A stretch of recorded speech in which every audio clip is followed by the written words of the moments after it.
एक बार की बात है, एक शांतिपूर्ण जंगल में ईसप नाम का एक बुद्धिमान बूढ़ा कछुआ रहता था।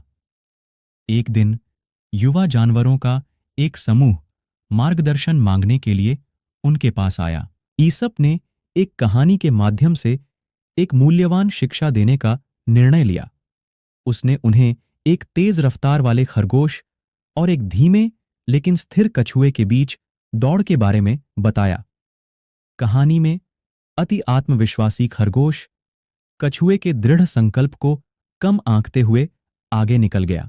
कहानी का नैतिक अर्थ स्पष्ट था।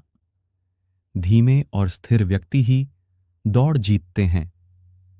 ईसप ने समझाया कि सफलता प्राप्त करने के लिए धैर्य, दृढ़ता और दृढ़ संकल्प आवश्यक गुण हैं। कहानी से प्रेरित होकर युवा जानवरों ने सबक अपनाया और अपनी यात्राओं में लगातार प्रयास के मूल्य को कम नहीं आंकने के महत्व को महसूस किया।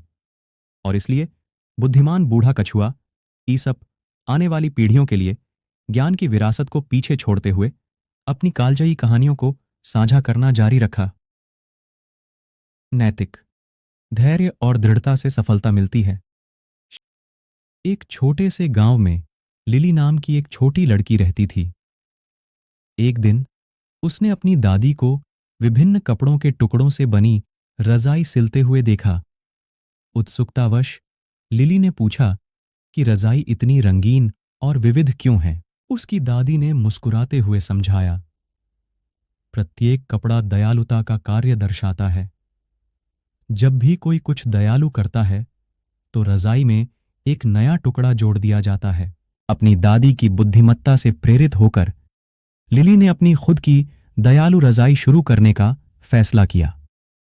उसने पड़ोसियों की मदद करना, साझा करना और खुशियां फैलाना जैसे दयालुता के छोटे छोटे कार्य किए। प्रत्येक दयालु कार्य के साथ उसकी रजाई और अधिक जीवंत हो गई। जैसे जैसे रजाई का विस्तार हुआ, वैसे वैसे गांव में एकता की भावना भी बढ़ती गई। लोग उनकी सामूहिक दयालुता से उभरी सुंदरता की सराहना करने लगे। लिली ने सीखा कि करुणा के कार्यों से एक साथ बुना हुआ समुदाय प्रेम और समझ का ताना बाना बुनता है। नैतिक दयालुता के छोटे छोटे कार्य करुणा और एकता का ताना बाना बुन सकते हैं।